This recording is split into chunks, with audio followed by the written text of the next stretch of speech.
Hello, Purpose students. Happy Friday. This is JB. I am a sophomore guys leader along with my co-leader, Michael Erb. Shout out to Irby Derby. Some of you may know him, but today it's my privilege to give you a one-word devotional.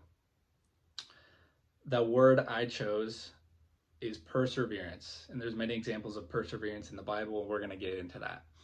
The verse that I want us to focus on today is 2 Corinthians 4, 7 through 12. And I'm going to be focused on Paul, specifically as he was imprisoned repeatedly, exposed to death, flogged, lashed, beaten, pelted with stones, shipwrecked just for to spread the good word of Jesus. And he's a great example of this. So here is 2 Corinthians 4, starting in verse 7.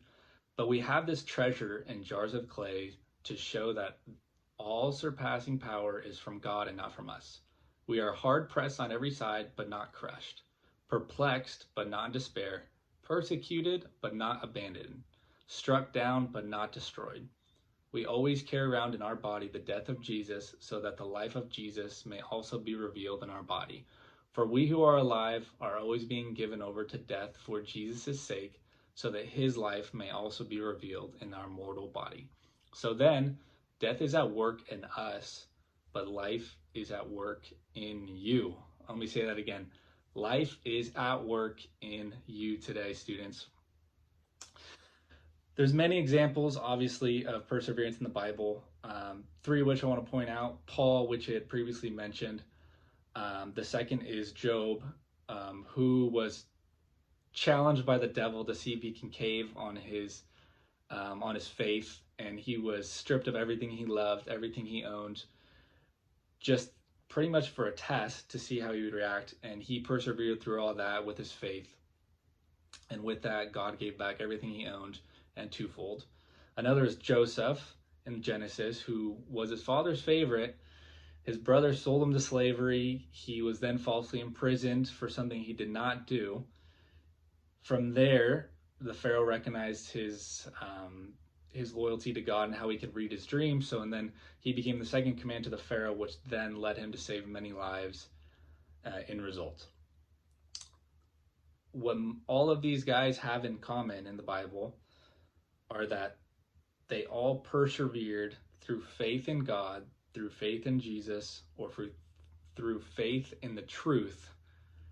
And one thing I want to circle back on was on Wednesday, Pastor JT spoke about how being a Christian isn't easy, and that is the truth. We're going to be tempted by the devil. We're sinful humans, and it's all about persevering through knowing the truth of God and knowing the truth of where we'll end up after this mortal life.